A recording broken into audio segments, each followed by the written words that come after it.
Okay, well, welcome everybody, and sorry about this late start. I'm glad to have you all here, although I'm not seeing you, but I know you're there in numerous. Good afternoon, or good morning, or good evening, depending on where you are.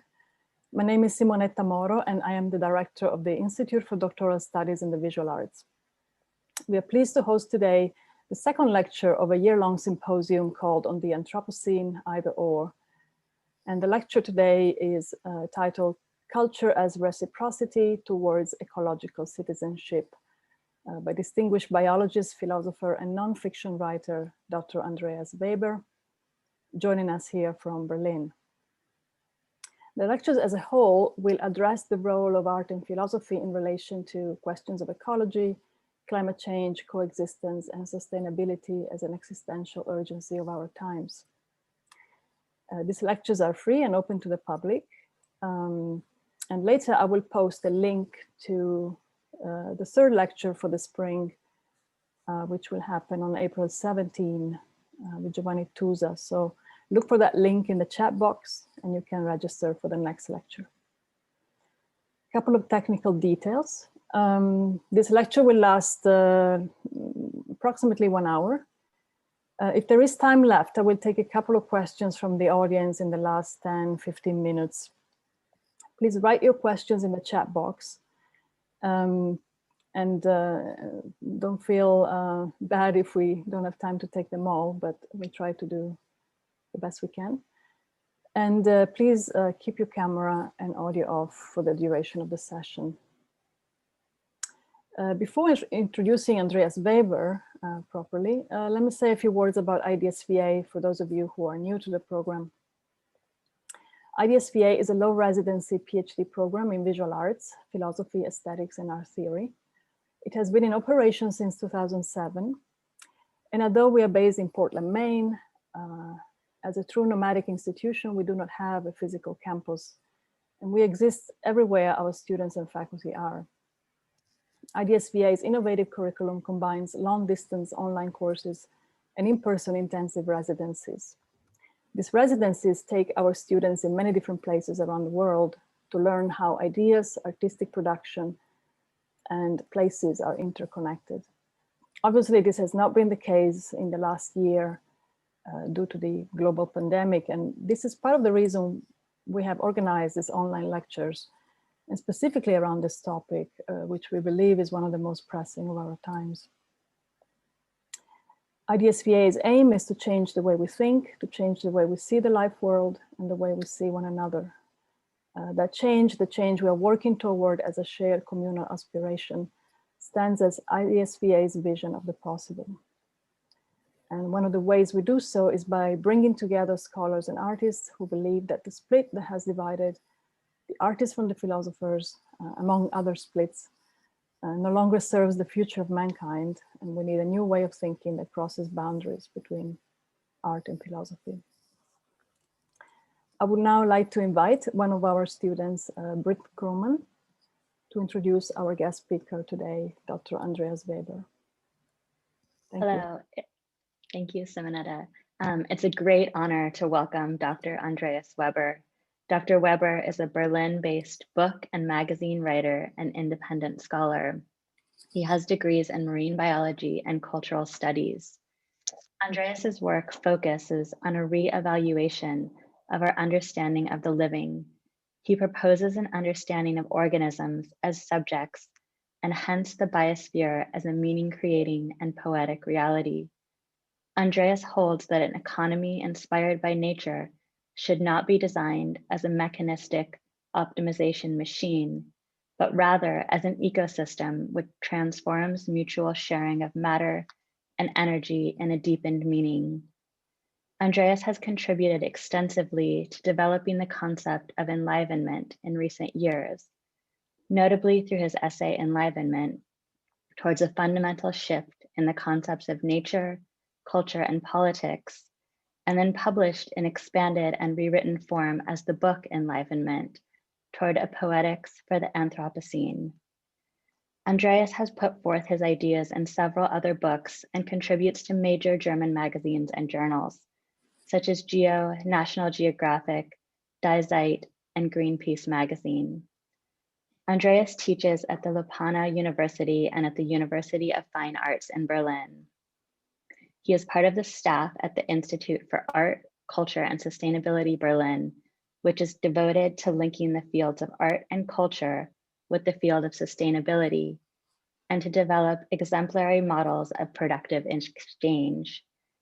Andreas has been named the 2016 Jonathan Rowe Commons Fellow, Mesa Refuge, Point Reyes, California, USA. And I think anyone who has read Dr. Weber's work immediately feels more alive. In reading his poetic words, one gets a sense of the possibilities opening up as he offers a pathway for rethinking our relationship to and with the world. Dr. Weber, we are grateful for your time today and are very much looking forward to hearing you speak. With a warm welcome from the IDSVA community and beyond, I would like to now turn this over to you. Thank you. Thank you so much, Britton, for this beautiful introduction. And truly beautiful introduction. And then there's always the consequence that the person who is going to give the talk now needs to live up to that introduction. So I'll do my very best, I promise. Thanks also to Simonetta for hunting me down and inviting me here.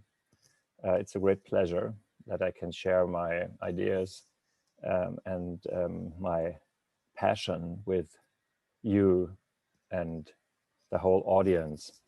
Okay, so I'm going to start, and I'm telling you right away that the idea of ecological citizenship for me is something important, something maybe even necessary, and something which I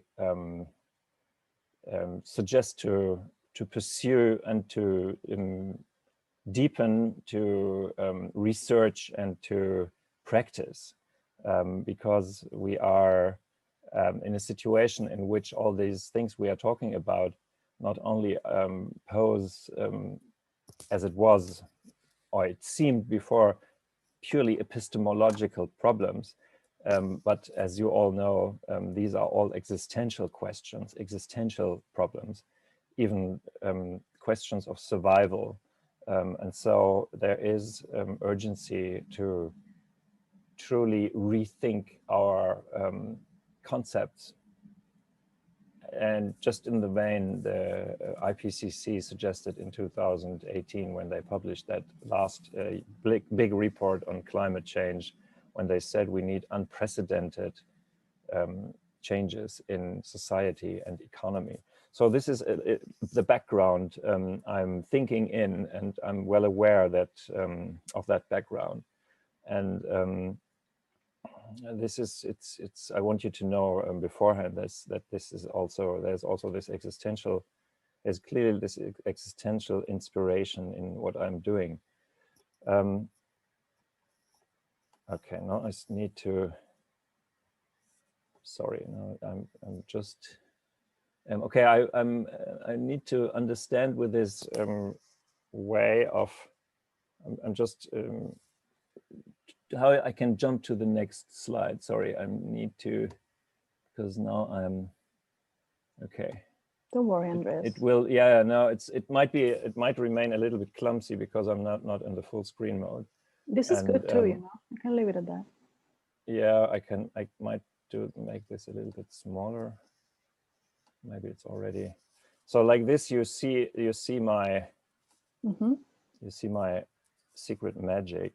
So I will hide this a little bit. Good. And okay, so that's just the, so sorry for the technical things, but that's sort of part of the romantic of global Zoom meetings in COVID-19 times. And as long as you can see the slides and hear me and see me, then I think everything is okay. So that's the roadmap for this short talk.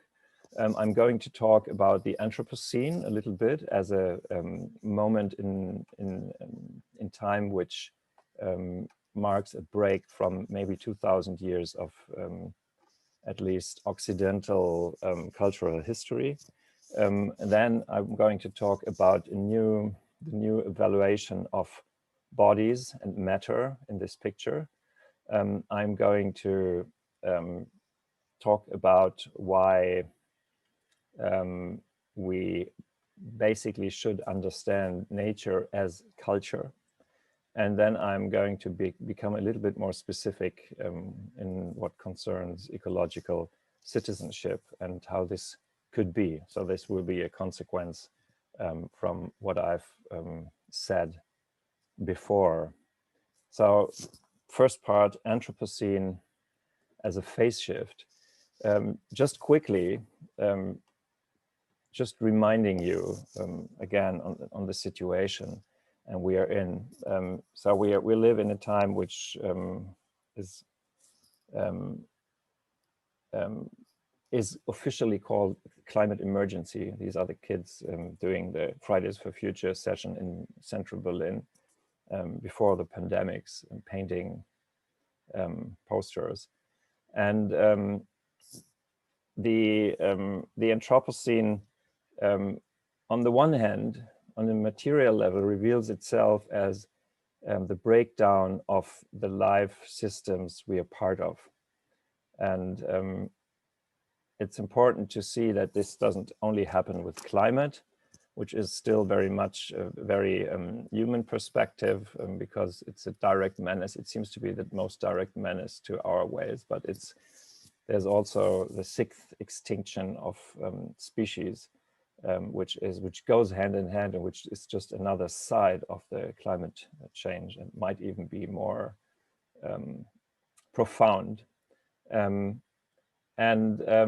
So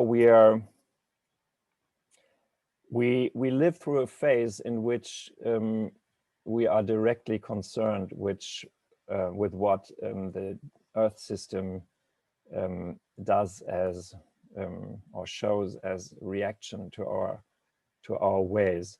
And you could say that the Anthropocene is the epoch in which we have tortured the world so hard that it reveals itself as us. So there's no boundary, there's no objectification in which we can act on something which is remote from us, but it reveals that it's revealed that we are, we could say we are not the branch we are sawing off, but we're not sitting on the branch we are sawing off, but we are the branch we are sawing off. The reason we can enjoy one another over the Atlantic Ocean is also the massive shift to online conferences due to COVID-19. So this is also part of the Anthropocene, and it's actually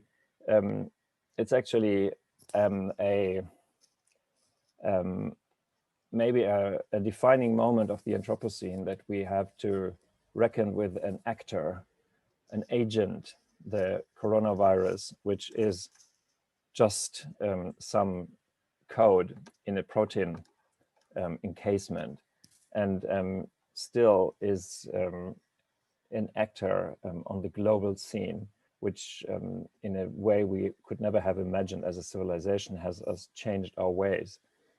And all this, so this side of our times, which is about breakdown because we have before, as a culture, as a civilization, we have not seen a profound connectedness or even identity between the human and the so-called remainder of the world, is revealing that there's not only materially something amiss, but that there's conceptually something going very wrong. So this is why I put this little cartoon, which I love. It more refers to psychological dead ends, which you all know somehow in some corners of your mind. But civilizationally, it's not very different. So the Anthropocene, in a way, is the end of something, but it can also be, or it surely will also be the beginning of something. And of what, that's very much up to our actions and our understandings. I think that what has characterized much of our attitudes, and when I say our, I'm referring to the how we could call it, the global Western civilization. So the global Western mainstream civilization. I'm not necessarily saying that we all think the same, but there is a certain direction of movement which we can clearly define. So in the words of Greta Thunberg, this is all wrong. She said that at the UN 2 years ago. She also said these famous words, which you might remember: "How dare you?" To all these politicians. But she said also, and I found this even more profound, this is all wrong.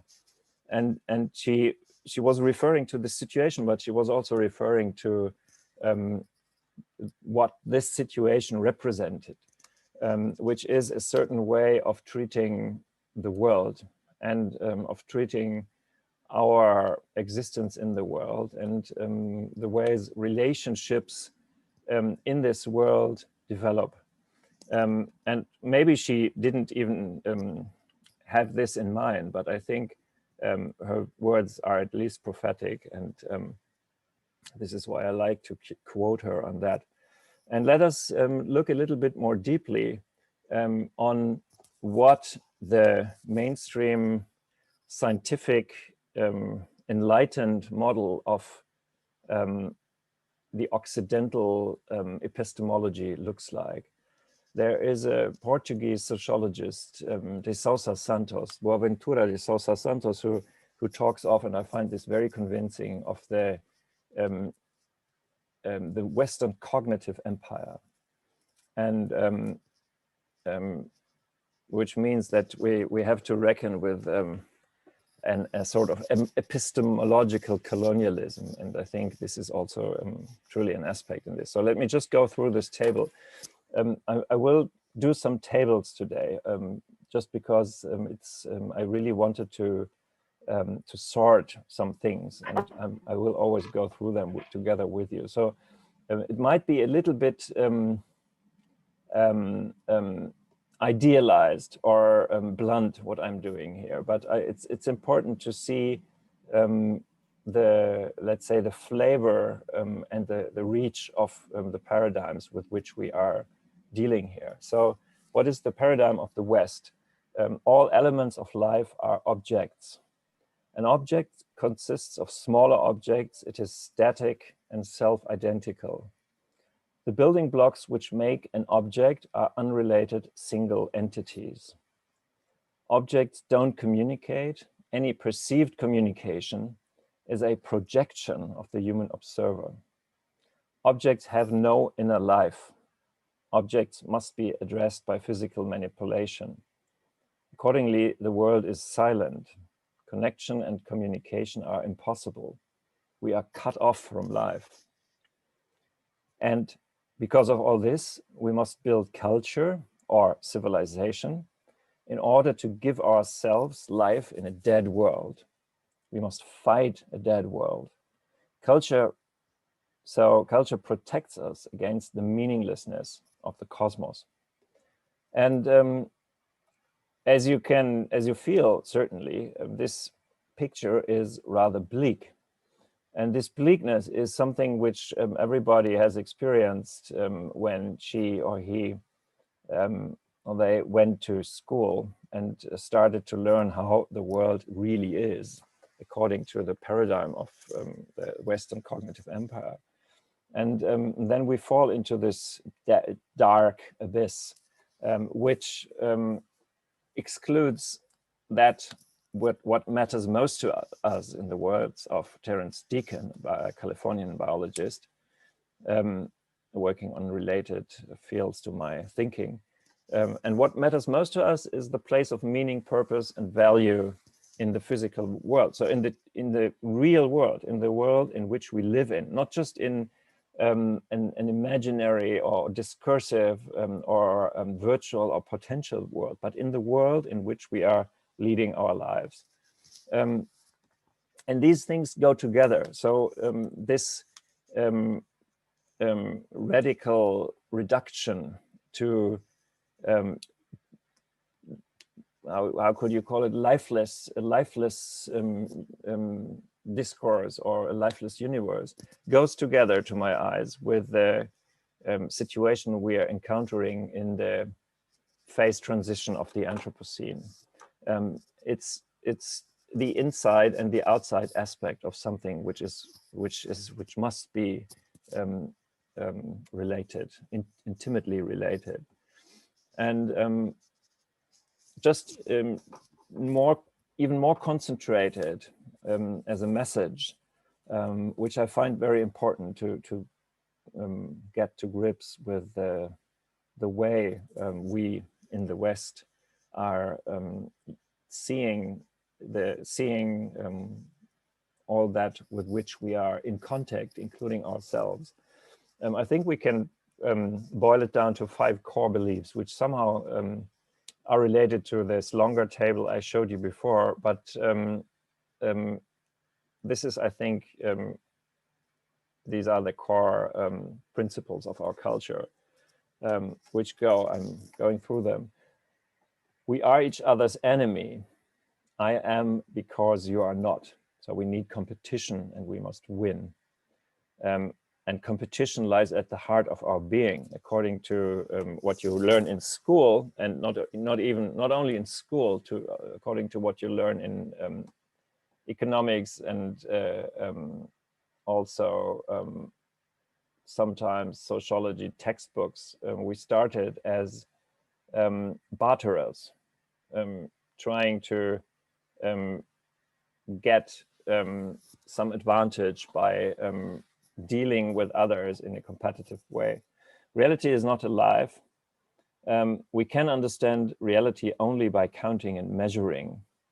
And following from all this, there is the deep need to avoid our individual death, because dying, one would fall back into this, the bleakness of this world, of this just, this world consisting of objects which are also menacing and which need to be conquered. So we can't die.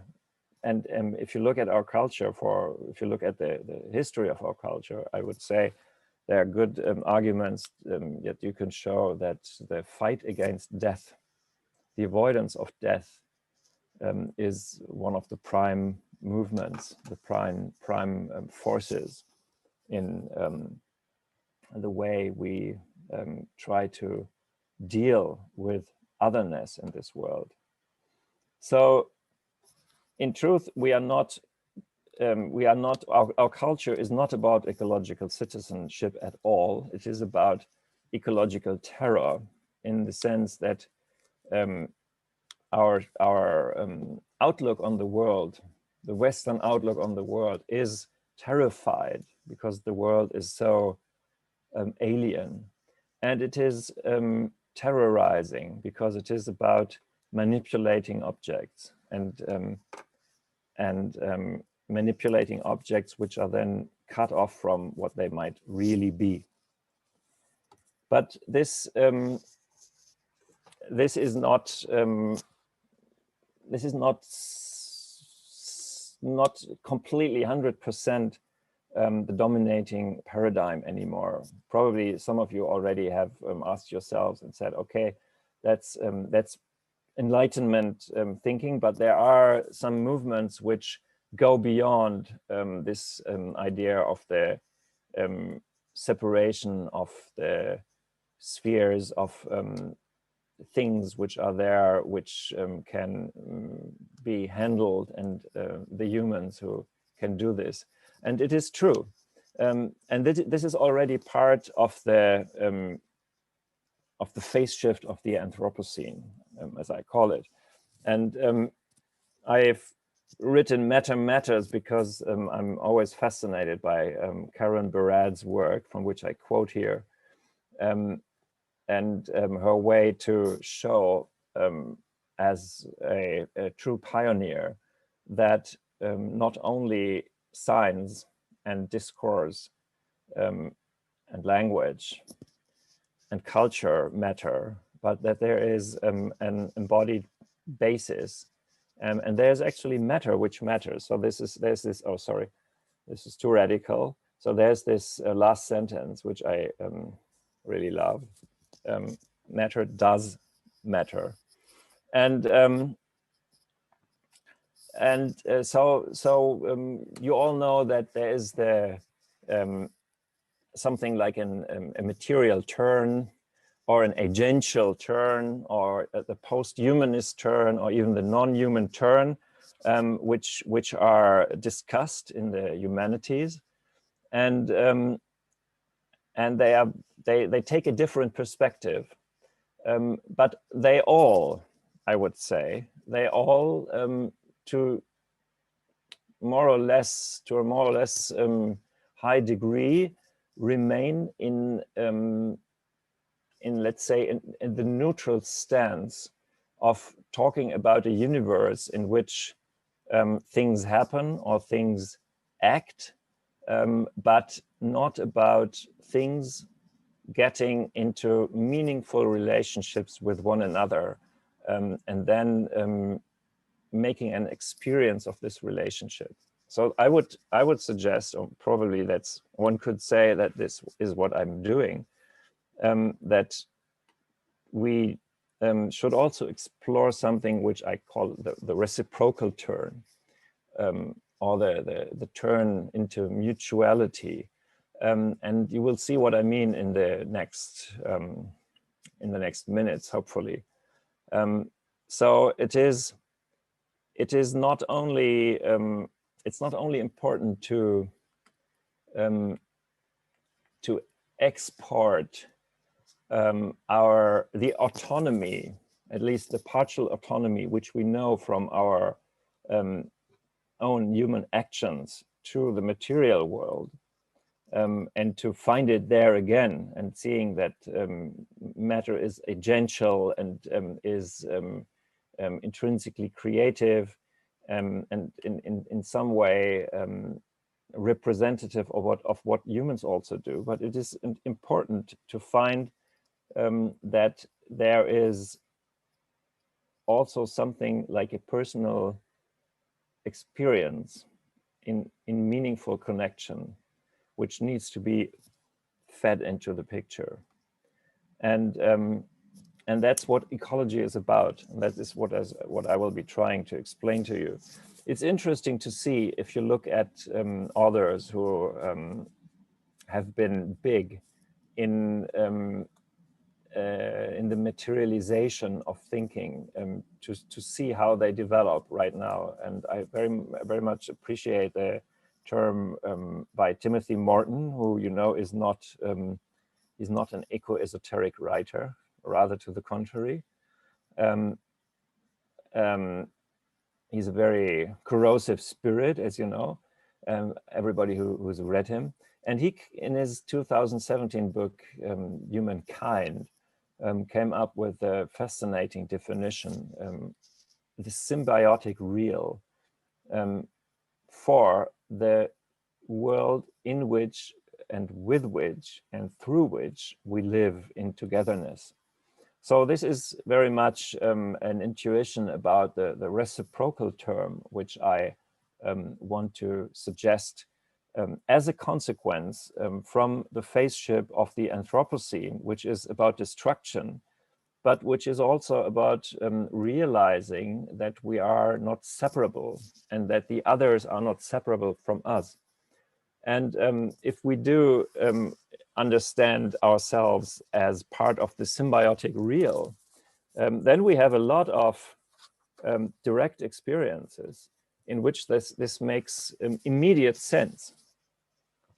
This is why it's so fascinating to read this from a guy like Tim Morton, who is normally not about nature sentimentality, and then he comes up with a term which is about understanding, which, or let's say which suggests on a intuitive level an understanding of agentiality as a shared endeavor, or as principles of meaningful exchange.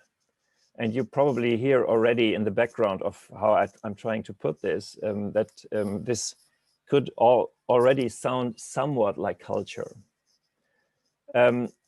Okay, so we are there where we want to explore the reciprocal turn, or we want to know what the symbiotic real could mean or could be. And you might be very skeptical because it's somehow about understanding others, which by our Western cognitive model seem to be so far away and so unapproachable. But I'd say that it's actually very easy to come to the symbiotic real, because it is something which we do. It's something which we partake in with every breath we take, because, as you know, and I'll come back to that a little bit later, by breathing, we are exchanging bodies, parts of our body with other bodies, namely with plant bodies. And this is a symbiosis. It's very simple from a biological standpoint. We are breathing in what the trees breathe out, and they feed on what we breathe out, which gives life to both parties, and which is a very good pact. Let's call it like this. It's a good way of mutuality. And you already hear the term of culture ringing in the background. So we have an idea of what the symbiotic real is, and we need this idea. So it's very difficult to insist in the moment of the phase shift of the Anthropocene, to insist that we can attain knowledge only by remotely thinking in a neutral and non-affected way about relationships or about others or ourselves. And even if we do this step and say, okay, knowledge is always action, knowledge itself is agential, it starts to move the parties which are implied in it, then we're still not there, because we need to see that this entanglement which happens through the interactiveness of knowledge is always an experience, and it's always an existential involvement. You could also say it is about feeling yourself part of a whole which is built on mutuality. And this is why I insist on showing you these pictures, because these pictures compress in a quick way some important cultural lessons about reciprocity, about mutuality, and about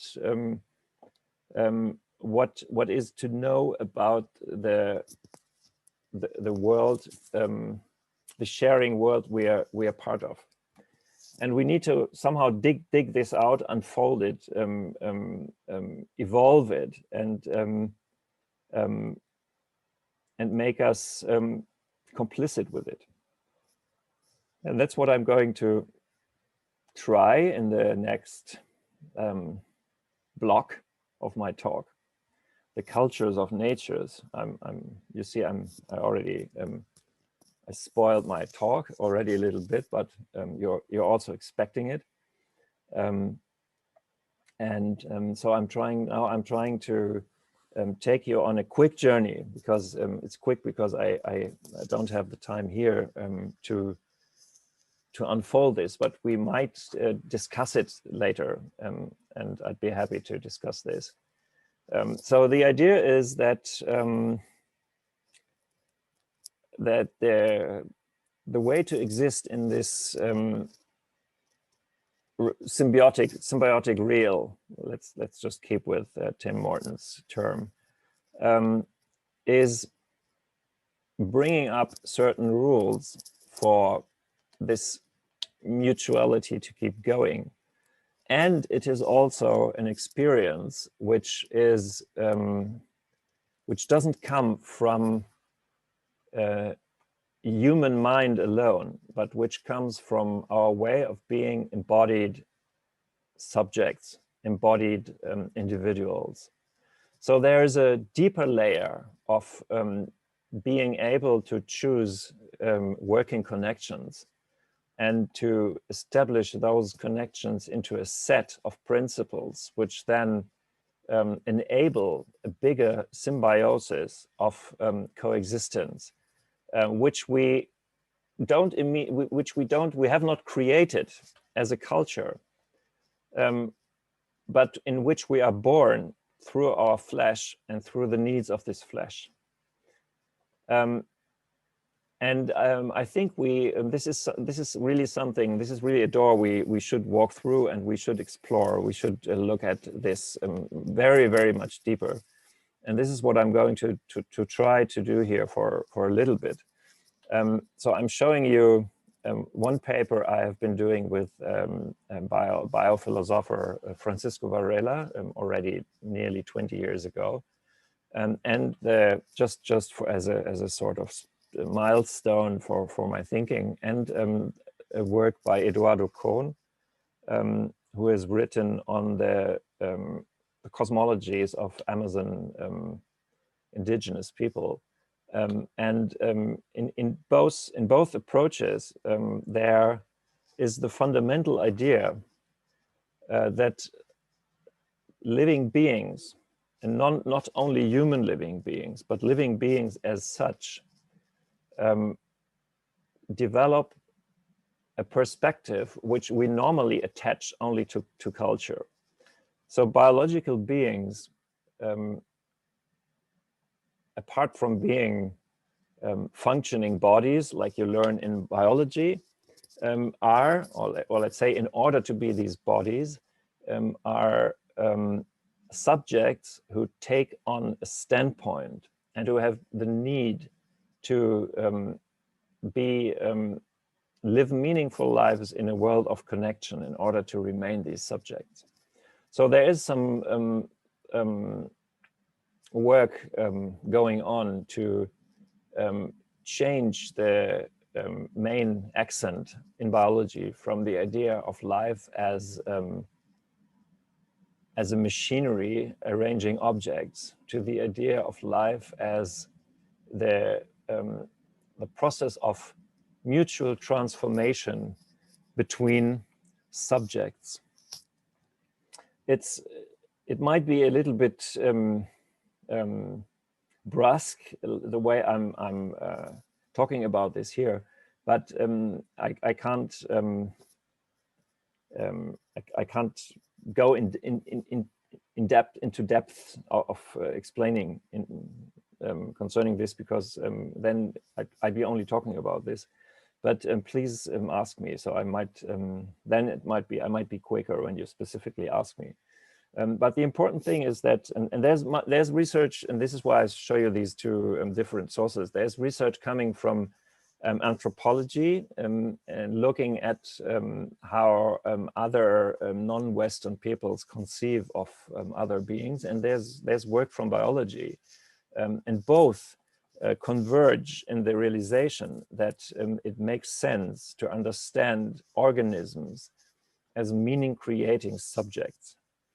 And then, as you can easily guess, we are in a completely different world, and we're not longer in a world in which there are only human cultural agents which experience meaning, and then there might be agents which are in some way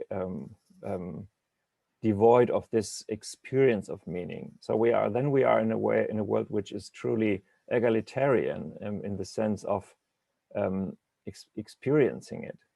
And let me put this into that table, which was a little characterization of the Western cognitive empire. I call it biosemiotics because it is, so it's not the name.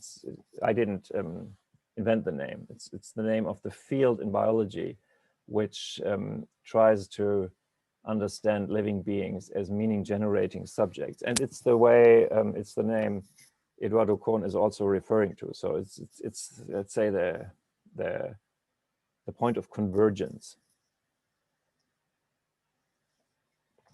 And look at how what a contrast this is to the core ideas of the old paradigm. All participants of life are subjects. A subject consists of the process of relating. It is processual and performative. The process of relating, which creates subjects, at the same time establishes the ecosystem. Subjects act according to their needs and desires. These actions are the ecological exchange processes, assimilation, feeding, decomposition, and so on, which create more subjects and provide fecundity for the system. All subjects, and you see this now it gets really radical, all subjects have feelings, desires, needs. Subjects need to be addressed through a first-person scientific approach or non-scientific approach, but important is first person. If you are living in a world which is not made of things, it will ruin your communication if you treat these subjects as things. I think that is one of our basic problems as a civilization. But if you treat them as subjects, you know what happens then. You immediately see what happens then. You cannot just do what you want. You need to ask them. If someone is a subject, you need to ask. Otherwise, you'll be a criminal, a torturer, a destroyer. The world is profuse with meaning. We can understand non-human beings through our own embodied imagination, because we're all bodies in a world of bodies. And then, and this is important for the topic of today, culture is not different from biological world making. Both are participations in relationships through the creation and experience of meaning. So again, every material impact in a world which is made of living subjects generates meaning, and every meaning engenders material consequences. You probably see that I somehow augmented the existential idea to the idea of meaning and experience, and I think this is something which needs to be fed in there, because otherwise it will not raise to the point where we can use this as an inspiration for building relationships. Otherwise, it will remain in some sort neutral or nihilistic. And I would say, apart from that, it doesn't serve us. I would say this is not how life can function. So following from this, we could understand an ecosystem as a rule-guided exchange process of matter, relationships, and imagination, which produces personally experienced meaning. And I explicitly include the non-human participants of the ecosystem in that meaning. So what I show you there, which is a fantastic May meadow in my Italian second home town, village, and which I very much long to see this May, but we don't know yet if we'll be able to go there, or if I need to see it through Zoom, a Zoom meeting with my friend who is the steward of this meadow. So you see, it's quite far-reaching what I say here, or what I intend to say here. It's not only that it's not only the fact that we see meaning in these flowers. That's the classical approach. And now you can see the whole panoply of European aesthetics, aesthetic history unfold, which is somehow to understand the relevance of these forms to us, which is about struggling with the enigma that these forms somehow are relevant to us, but they are also somehow relevant in themselves. And there seems to be some connection, and we don't really understand what connection there is. That's for example, that's something Kant based his critique of judgment on, and he was particularly struggling with this. But I'd say we really should. I suggest this radical perspective of not drawing a border at all, and to say that what we are seeing there are the embodied expressions of meaningful relations, which are ecological, which are about living together, living through one another, living through eating others and through being eaten by others, which show and which can be taken part in because we are also bodies. It's actually in a way it's not that difficult because we are truly of this matter and we are truly already part in this ecosystem. But the heritage we are in is so has pushed us so far away from this realization that we somehow shy away from that.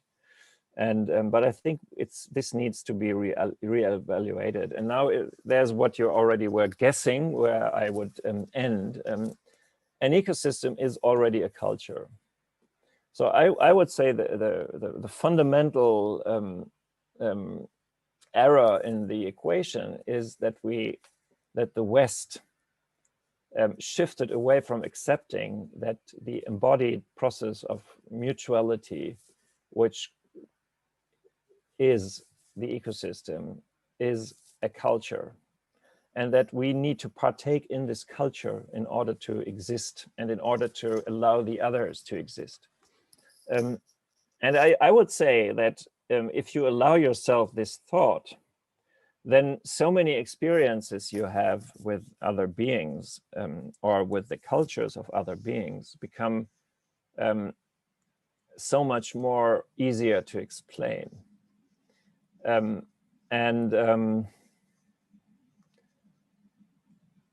There's this long history of the West to struggle with the fact that we see meaningfulness out there, but we don't understand why we can understand it or why we can even sense it, because we are supposedly not out there. We are inside in ourselves. That's the proverbial problem of Kant, who said his thinking passion came from the question of how external experience is possible. But maybe it just comes from the fact that we decided that we don't have anything to do with this culture out there, and culture is only inside, in the sense of being imaginative and virtual and linguistic and semiotic.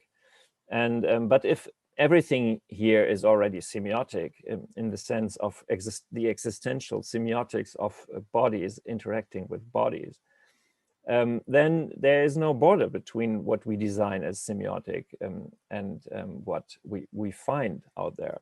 And just as a last argument and some showing off of biological authority, at least some trivial authority, I'm showing you the citric acid cycle, which somehow crossed your way during high school, which is the motor of the energy creation in our cells, and it's also the motor of the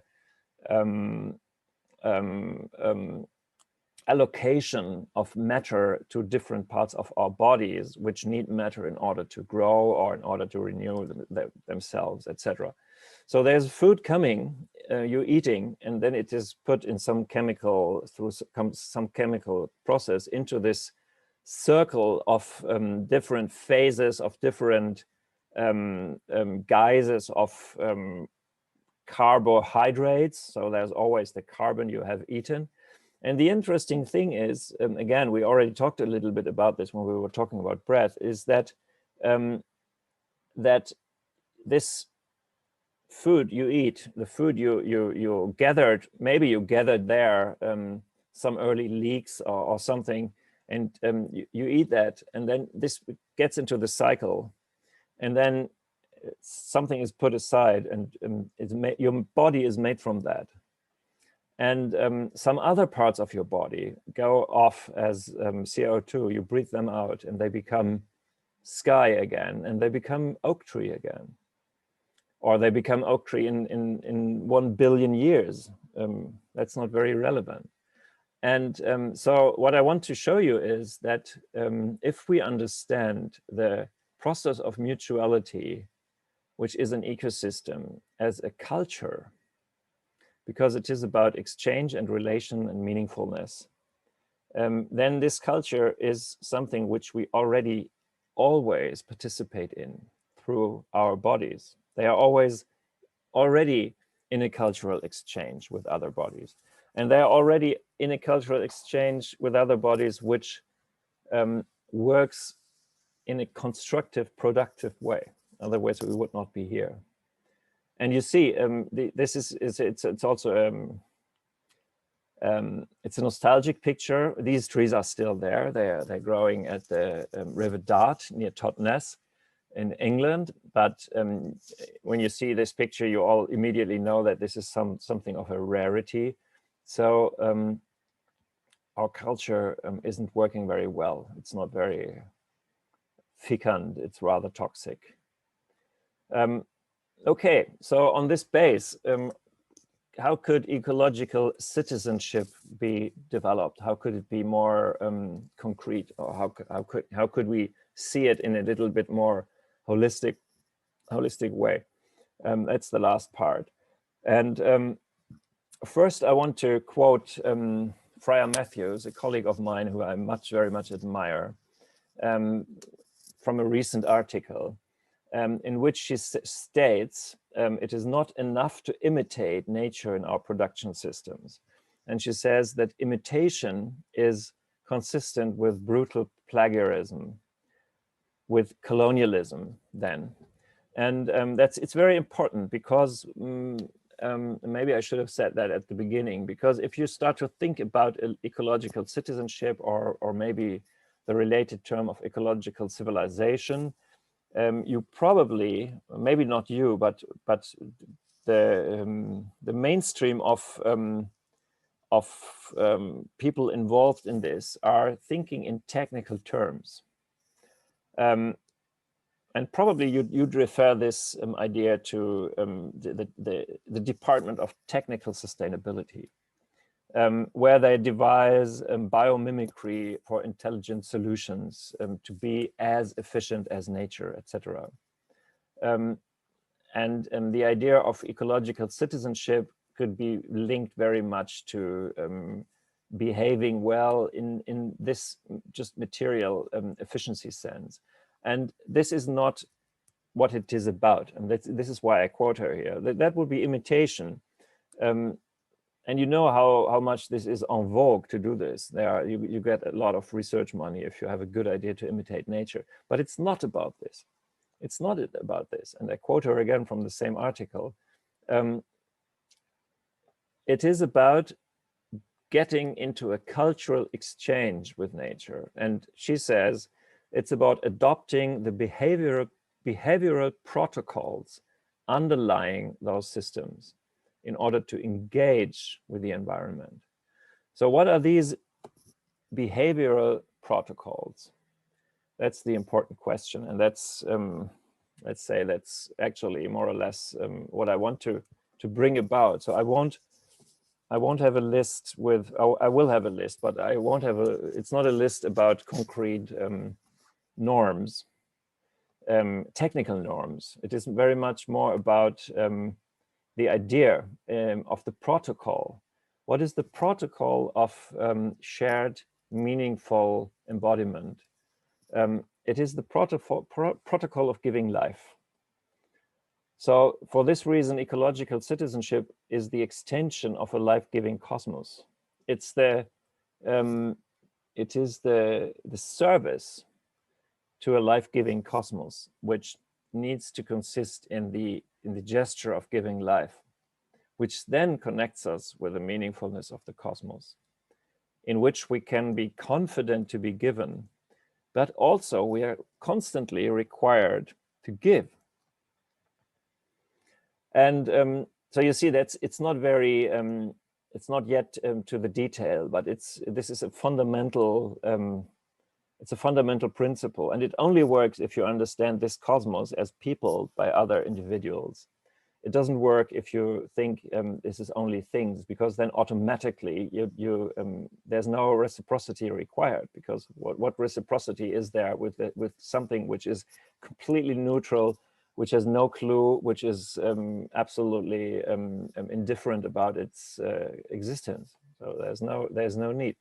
But ecological citizenship is based on reciprocity. You see my clumsy attempt, or the cat's clumsy attempt to enter in a sort of reciprocity on a day where I hadn't done a very good shopping, as happens sometimes while writing, for sure, only. And Friar Matthews says, and this is where what I will talk for like 3 minutes, maybe then I'm done. I will explain a little bit this. She says, biosynergy is a fundamental protocol of living systems, and biosynergy is another word for ecological reciprocity, which means that with everything which comes about, there comes about a new opportunity for somebody else. As an ecologist, you could say every living being is a niche for others. So every living being is for sure also a competitor, because reciprocity goes two ways. It is also a provider of opportunity for others, which then can unfold into a new direction. I'm showing the bumblebee and the cherry blossom because of the proverbial coevolution of flowers, blossoms, and flying insects, which is so profoundly about biosynergy, about giving a mutual gift, and then giving back a gift, and then receiving something, and giving this back, and making the other giving a new gift. And if you put all these gifts together, you can see that you have the variety of the 280,000 flowering plant species and the millions of insect species who live together with them, who feed on them. And let me just see what is, yeah. So this, just in case you feel that I'm painting in a too nice symbiotic picture of the world, don't forget that what I say here is a way of describing the food web. So you cannot be a good ecological citizen if you don't accept to make yourself edible at some point in time. That's a profound reality, and it's a profound break on the human arrogance, which stems from the human desperation to strive for immortality. Immortality is the ecological dead sin. So it's the worst thing you can strive for. And even in the idea of sustainable behavior or sustainable products with this long-term durability, there's still something of this, the idea of eternal life included, too much to my taste, actually. So things should be edible, and then there are no things, as you easily understand. They are persons, they are subjects, they're citizens. You can only eat citizens, you can't eat things. So if you eat a plastic bag, then you'll get sick. That's the problem. the nucleus of the problem with all the plastic everywhere, that it's a thing, it's not a citizen. And so we all need to be citizens in order to create a culture together. And surely you knew this from what I was saying. I didn't make that so explicit, but we do have models for these cultures, and these models are all the animistic cosmologies and the animistic cultures and the animistic indigenous peoples in this world, the historical cultures, but the recent, the still existent cultures, as well as this Australian people who is still refreshing the 10,000-year-old rock paintings, which are about, you see the animal forms, you see the semiotic abstractions, which are about the more inner lawful experiential values of these animals. It's about the living cosmos, but it's at the same time about culture. There's no difference with indigenous people between nature and culture. That's one of the findings. It's actually a recent finding, which has so much baffled anthropologists, that the finding that these people don't do like we do. They don't separate the cosmos into inert and imaginative. Everything is being able to relate, and everything yearns for life, and everything wants to join in the life-giving potential of a fecund cosmos. And if you, let me see where if you, and I think I'm going to stop here actually. If you, after this slide, if you map this, the principles of working cultures which practice ecological citizenships, if you map them against the principles of the West, then you see what a big contrast this gives. So again, this is what I already showed you at the beginning. Instead of we are each other's enemy, we are required to work together. I am because you are. Ubuntu is the Kiswahili word for that. You all know this. That's the idea of I am because you are. I couldn't be if you were not. And the other way around. We desire reciprocity. That's a need. We want cooperation. It's something very profound in humans, but not only in humans, in everything which is alive.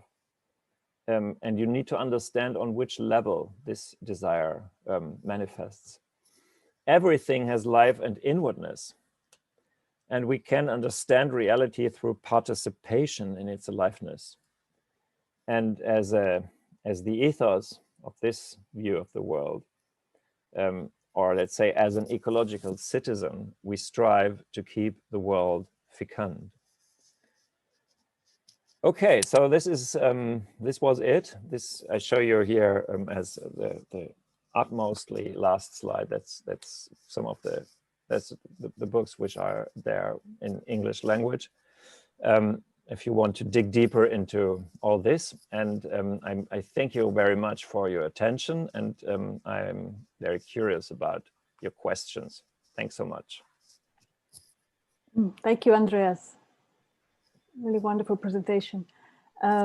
We went a little over time with respect to the initial planning, but not to worry. I think we can devote maybe 10 minutes to some questions. And I just want to remind the IDSVA people there will be a separate session for discussion. So sorry, that's not open to everybody, but so I would invite people who want to ask a question to put in the chat. And there's one already.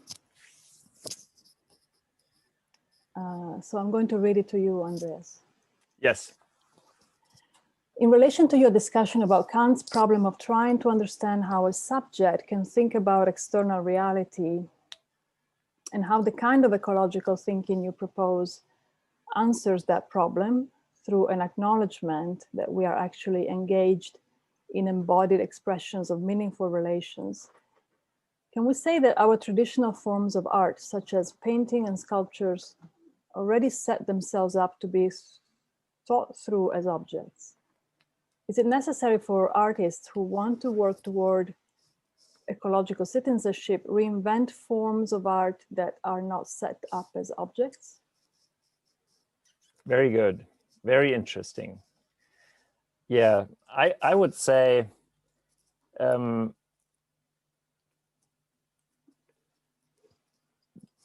there are no art objects. If it's art, there is something to it which is pulling this out of the just realm of being an object or just a thing. And that is precisely what is the artistic or the poetic element about it. And I would say that that actually the revolution in art, which came about with the revolution in physics in the early 20th century, was precisely stressing the fact that artists are not producing objects. So they were very much going into this direction, which still has not been understood in its complete extension. And we call it object of art, but I wonder where this comes from, actually. I'd say that in medieval altar painting, you wouldn't have talked about an object of art. And it would have been a grave sin to do so. And you can't do this in indigenous contexts, although they might not have a word for art, actually. It is clear that you don't deal with objects, you deal with incarnations or presences or energies which are loaded into something, or with invocations. So I would say that it's getting things wrong, actually, to label art objects as objects. I'd say they are well, I'd like to put it in a very animistic way, and I'd say it's art is about communicating with the spirits. And if it's not this, it somehow doesn't work, and then it might be an object. But then probably critics would also agree that it's not good art.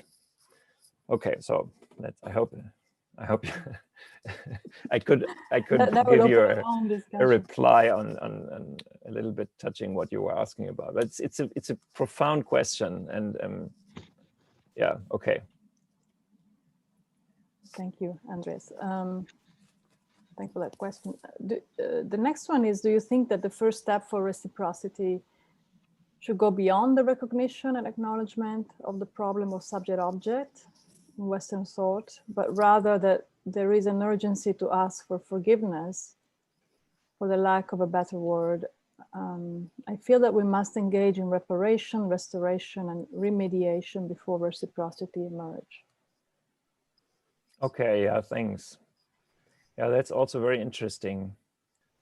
I mean, I'm not sure. I'm not entirely sure what you are asking.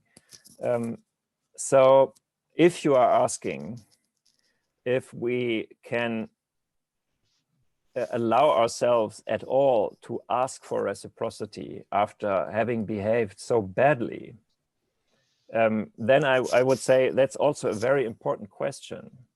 And we should not, and we cannot actually, in our Western style, now walk out to the tree and say, hey buddy, now we're going to have a nice reciprocal relationship after I tortured you all the time. It's very difficult. So I think your intuition is on track. But on the other hand, it doesn't work as in human barter town. It's not like you have behaved so badly and now you need to be punished accordingly. It doesn't work like this. So we shouldn't expect the non-human subjective world to react to us as Western educated humans would react to one another. And I'd say all what you said, what is important is absolutely important and required, but it's also important and required to just sense what the non-human world or beings in the non-human world ask of us, and that's something what can be done actually. I hope I got the direction of your question more or less about right. Well, I think Patricia can address it later too.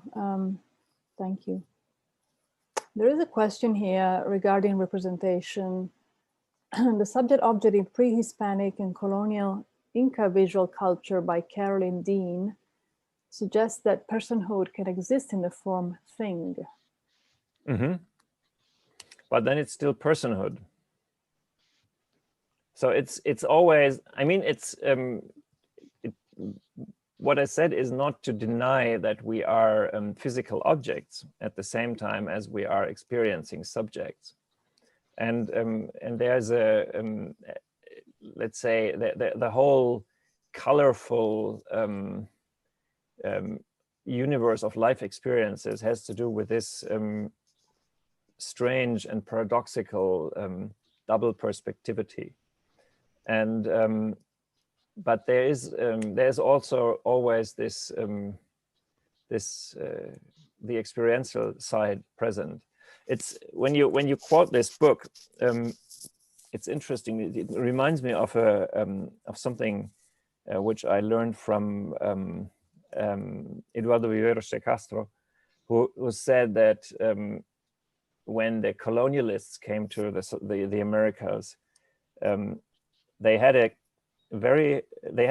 an epistemological problem with the people they found there, and the people there had also an epistemological problem, but these problems were totally converse. So the Christians were thinking, are these people humans, or are they things or animals or whatever? And the people there were thinking, are these newcomers humans or are they spirits? Which I found very, very interesting. So I'd say primordially the world is, let's say, it's anima shaped. It's psyche, and it's able to manifest in things. I would say it's that way around. Thank you. Let's see, maybe there's time for one or two questions.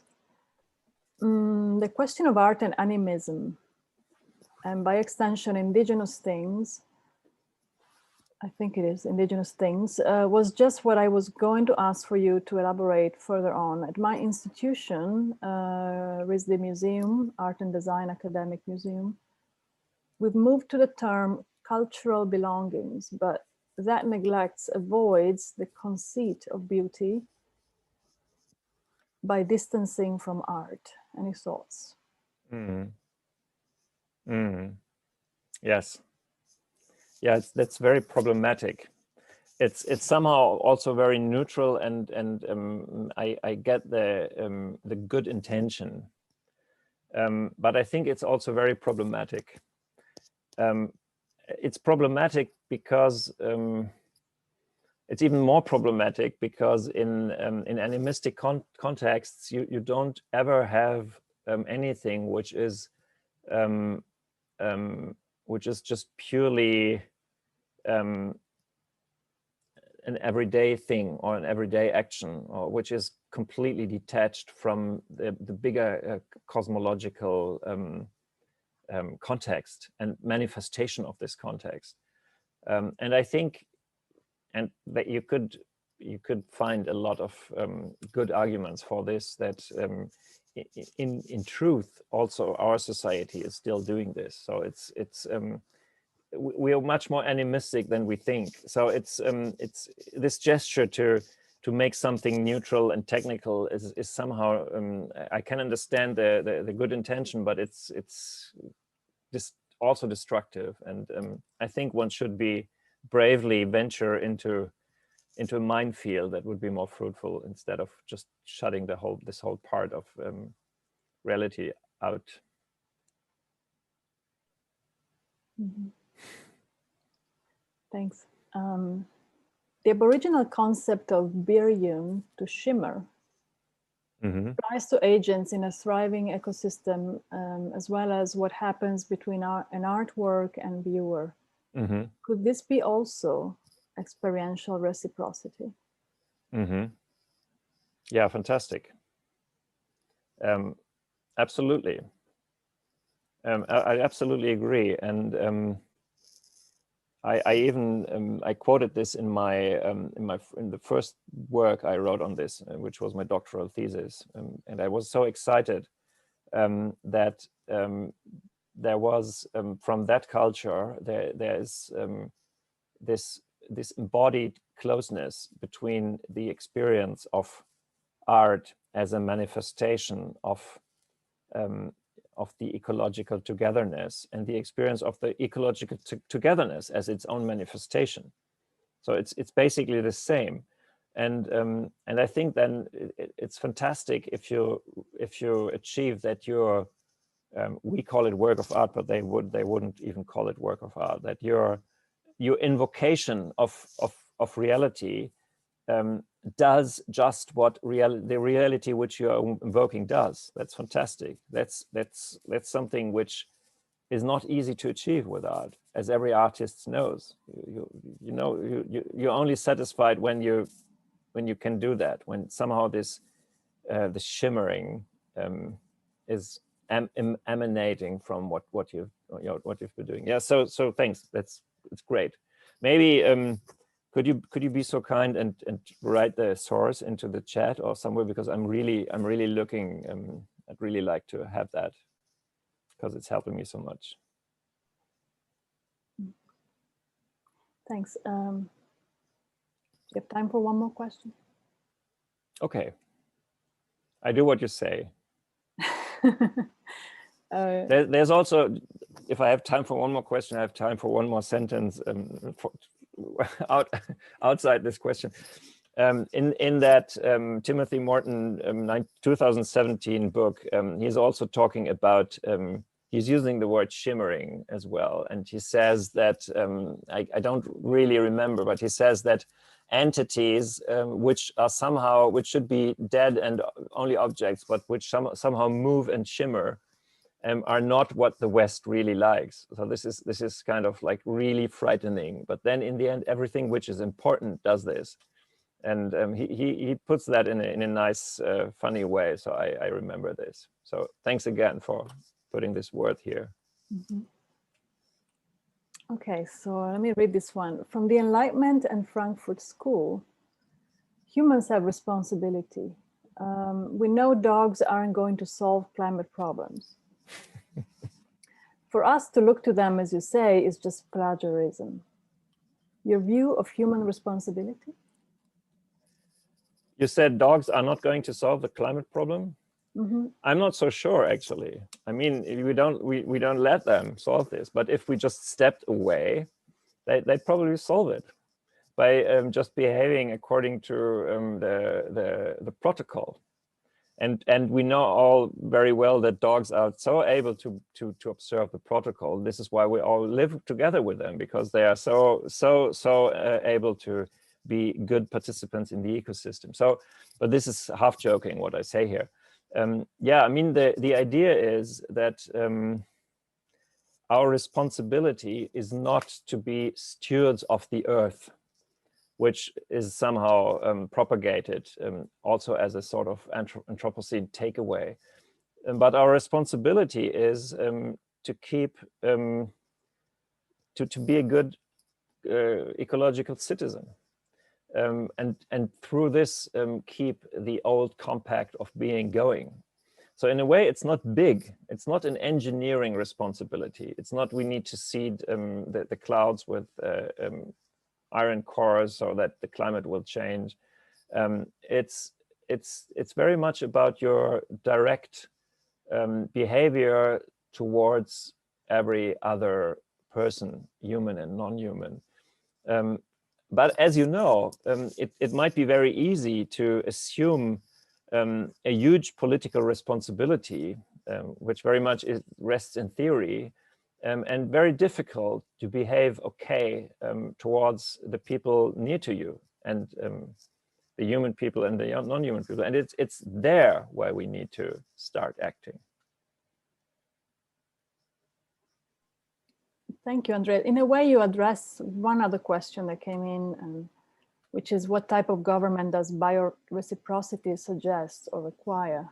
Mm-hmm. You seem to imply that we perhaps don't need to wait for government, or yeah, I mean, I would always address this on all levels. So I wouldn't say, don't get me wrong, and don't understand, please, that I say we don't need to think about government, economy, etc. It's clear that we need to think about this, but it's not the only way to approach this. So the first thing is getting our relationships right, in that they make alive instead of make dead.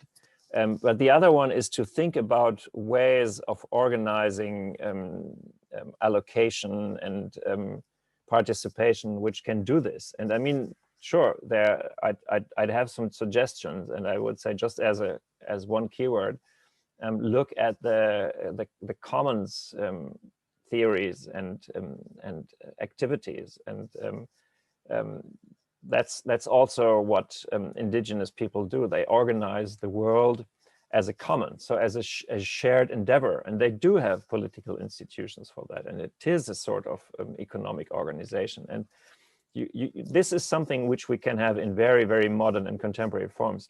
For example, Wikipedia is a commons, and it's something we rely on every day, and we rely on that it remains a commons. Imagine that it would be full of publicity, AdWords, trackers, and also of biased articles by people who want to earn money with that. So it would be Facebook, and that's not a commons. And so there are absolutely, there's a lot to say about this. Sorry. Thank you, Andreas. I think we can stop here. It's been an amazing lecture, and definitely more to think about these important issues. And I would like to invite the IDSVA students and community to join us later. In a few minutes, we'll start the next session with Andreas. So maybe we give him a little break. Yeah, I get another coffee. Great. So let's. And okay, so I'll just remain here, or will I have? No. It will be a different session. Okay, so you sent me another link? Yes. Okay, good. I'll send it again. Okay. Okay. Thanks everybody who are here today, and thanks also for bearing with us with some technical glitches. Yes, that's me. I have to thank for bearing with me with some technical glitches. Oh, and what was her name again? Laura Myers. The manifold. Oh, Molly. Yes, Molly. Molly. Yeah, Molly. Okay, thanks so much for listening. And okay, so I meet some of you a little bit later after our coffee. And I hope I'll see all of you again in a month when we have our third session. I posted the link in the chat box, so make sure you visit that link. Thanks again, Andreas. Okay, see you. See you soon.